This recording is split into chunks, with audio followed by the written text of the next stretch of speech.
handog ko po sa mga beginners dyan. Tandaan po natin.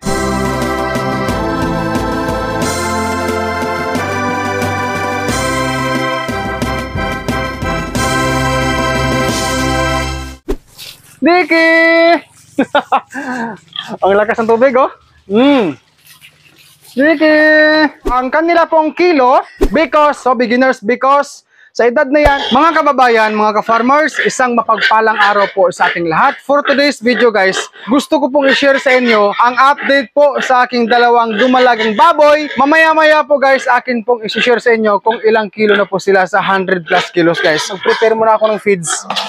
Kasi habang ako ay magpapaligo sa kanila, kukuskusin ko po sila ngayon guys, no? Kailangan ko silang bigyan ng ano guys, bigyan ng paligo upang sa ganun ay ma-fresh ang akin pong mga baboy. Okay. So this is 1 kilo. Ayan. Tapos magbibigay tayo ng tubig. 1 kilo, lagyan natin ng 3 pitcher na water.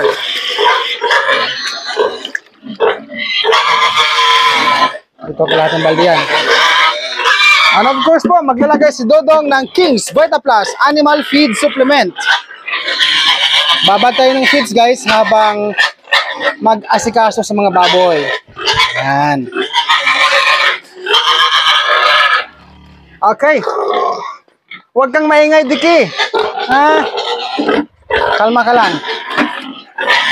Maya-maya po, atin silang pakainin.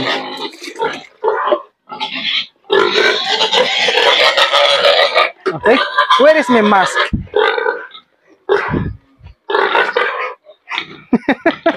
Diki! May guantes tayo guys ha. Okay, so ano tayo muna? Magpatubig tayo sa ating drum. Halika. Ito guys, walang laman I mean, kunti lang yung laman sa tubigan ko. Dito guys. Dito po ang aming ano bang tawag dito? Water pump. Okay? Ay, saan ba? Okay. So, ganito guys ang sistema ko guys sa aking babuyan, no? Itong linya na to guys, nakakonek sa aking pambabuyan.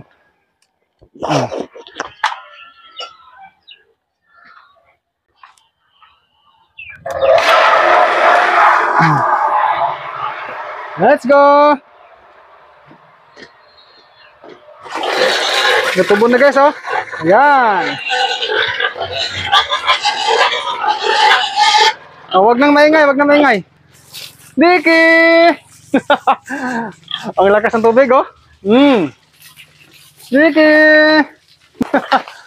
Ayan, fresh na fresh yan ang mamaya ang mga baboy na yan. Okay? Balik natin. Magkuskus tayo guys. Sabon. May gamay nga sabon. Ang kabo na to asaman. Ito. Meron tayong kabo guys. Ito. Mabilisan lang to ha. Guys, mabilisan lang to guys. Ito ang gelt na to. Ito guys ang mahaba ang katawan, no? Ano? Hindi siya masyadong sa brush. Ano siya yung parang may reaction siya na parang nahikiliti siya. Okay. Ito naman, babad natin yung katawan niya sa may tubig na may sabon. Ito guys, itong red ear tag na to, gustong gusto niya ang pagbabrush ko sa kanya. Tingnan mo guys, oh. Nan. No? Hoy, Diki. Hello.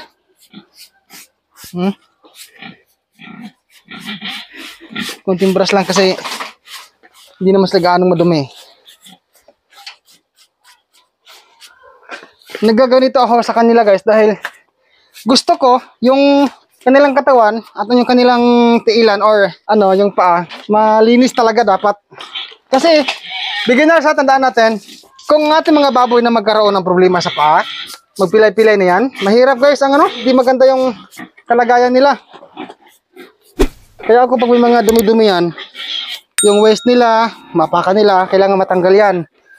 malinis kasi pag nagka-problema sila, mahirap na guys. Sige. Halika, dali. Gutom na kasi to eh. Yan guys, oh. Kuskusin natin ha. Matanggal yung mga higko ba? Kung sa Cebuano pa guys, higko, no? Waste. Halika, dali. Come on. Atras, atras, atras. Oh. Atras, atras.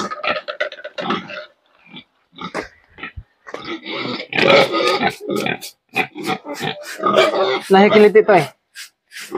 Hindi siya masyadong sanay sa brush.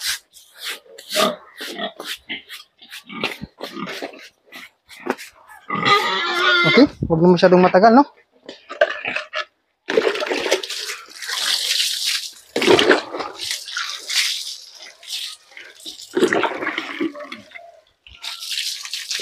Meron pala akong tips sa mga baguhan dyan, no? Beginners. Either fatteners man, inahin, o ano man yan. Kapag po umihi ang baboy, dumumi, kailangan po or mas maganda na malinis ka agad kasi once na mapakan nila yung dumi na maihi, may chance po guys na magkaroon po ng problema sa kanilang ano, balat, paahan. So minsan nagkakaroon ng rashes. So pag may rashes, ano yan, abala sa kanilang kilos o galaw. Diki.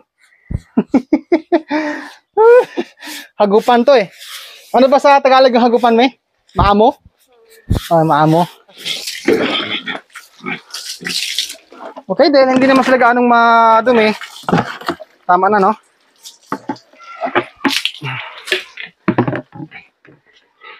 The second thing that I'm going to do is to brush the floor.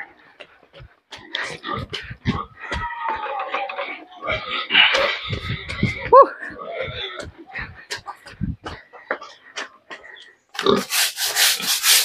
I am just loving my work, guys.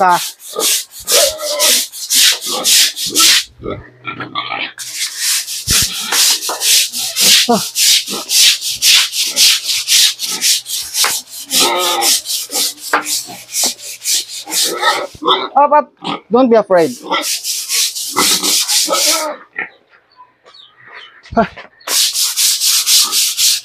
I need to brush this floor para hindi magdanlo guys o hindi madulas. No, kailangan mabrushan.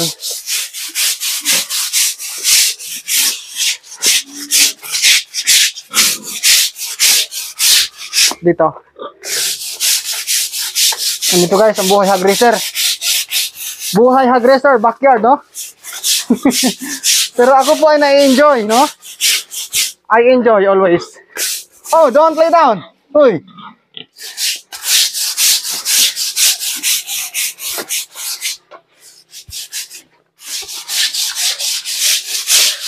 Okay.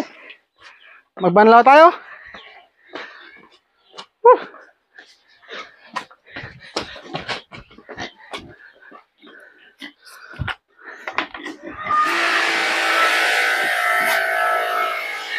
Banlaw.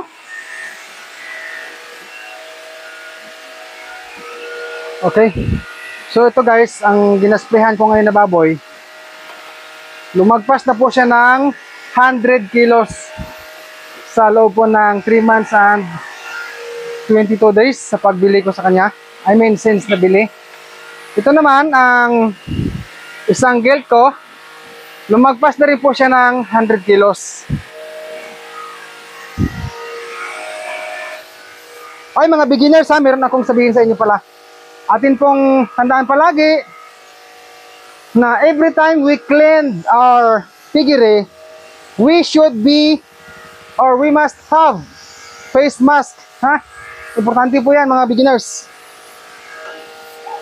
Kasi po hindi po maganda yung malanghap natin yung amoy sa babuyan na may mga alikabok, no? Sumasama sa hangin, sa tubig, lumilipad. So kahit tayo backyard, maganda siguro na atin pong i-practice na meron tayong face mask, no? Then ano guys, maintain ang cleaning. Maganda po yan eh. Okay. Finish. So, I'm going to return this sprayer.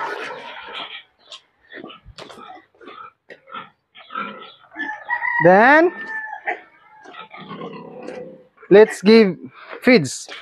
But before we give feeds, kailangan nating magbanlaw, no? Okay, banlaw tayo syempre guys kasi naglinis tayo eh.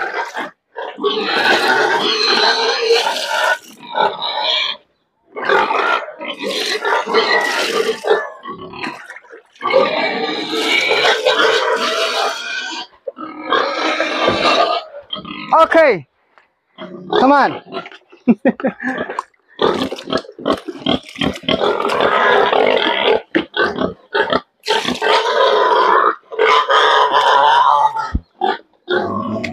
Nagpapahigop ako ngayon guys ng wheat feeding. Wheat feeding sa akin pong gelt.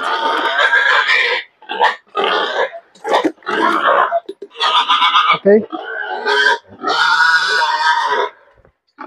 Dahil para mabusog po ang ating mga baboy sa wheat feeding na ito. O, sige na nga, ito na.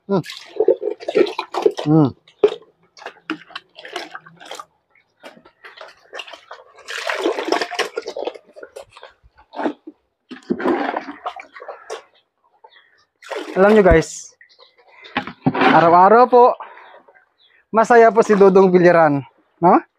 Kahit na maraming mga challenge, maraming mga trials. Normal lang guys sa ating buhay, may trials. Okay? Atong simuton. Siputon din guys. Nabisaya na tuloy. Sisimutin natin kasi sayang, no? Beginners, tandaan natin ha. Ang bawat butil po ng hog feeds ay may cost po yan. Kaya si Dodong po medyo may pagkamasinop.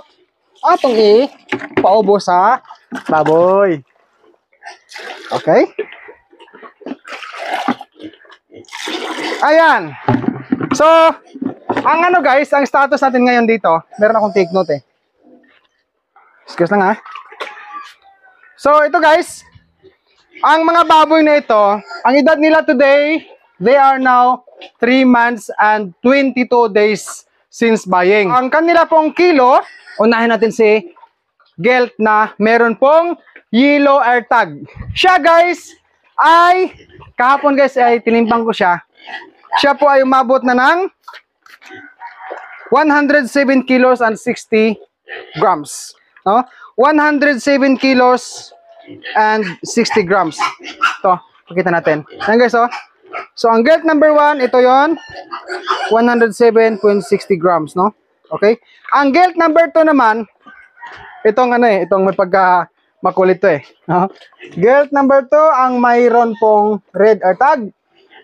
Siya guys ay 104 kilos and 80 grams. Yo Dudong, ilang kilo po ang naidagdag sa mga dumalagang baboy mo simula sa pagbili mo sa kanila?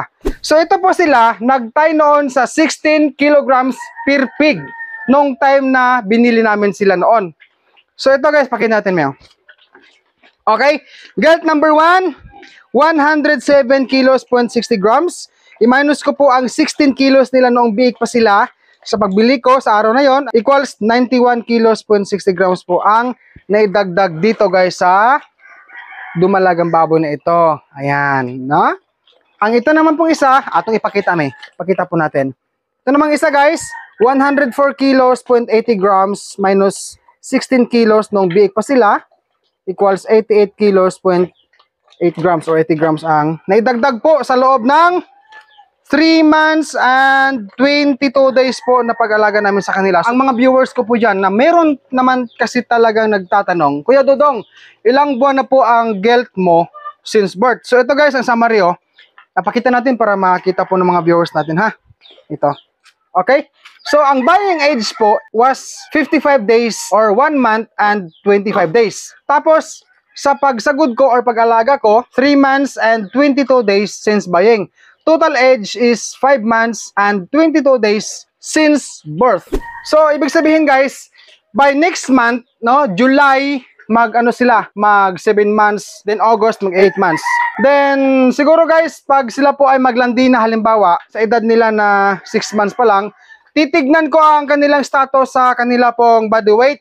No, pag hindi pa sila umabot ng 120 kilos, hindi ko po sila ipapa-AI pag sakasakaling maglandi po sila. Based po sa mga eksperto, 120 kilograms body weight pataas, 7 months to 8 months pataas, pwede na siyang ipa-AI or pakastahan. Because sa edad na yan, sa 7 months pataas, since birth na edad, ay ready na po or parang mature na po ang dumalagang baboy na magiging future inahin to handle their piglets. Bonus tip for beginners. Handog ko po sa mga beginners dyan. Tandaan po natin, ang ginagawa nating maintain po ang paglilinis natin sa atin pong small backyard piggery ay isa pong malaking bagay na makakatulong po sa ating mga baboy. Shoutout po muna kina kabayang Don Official Vlog watching from Jinsan, kay GC watching from Bacolod City, kay SB Villaba watching from Leyte, kay TSD TV, kay Don TV, Mil Gonzaga, Leticia Hibres, Haril T, Sure Juice Backyard, JR Pansoy, at kaninyong tanang viewers. Shoutout po sa inyo.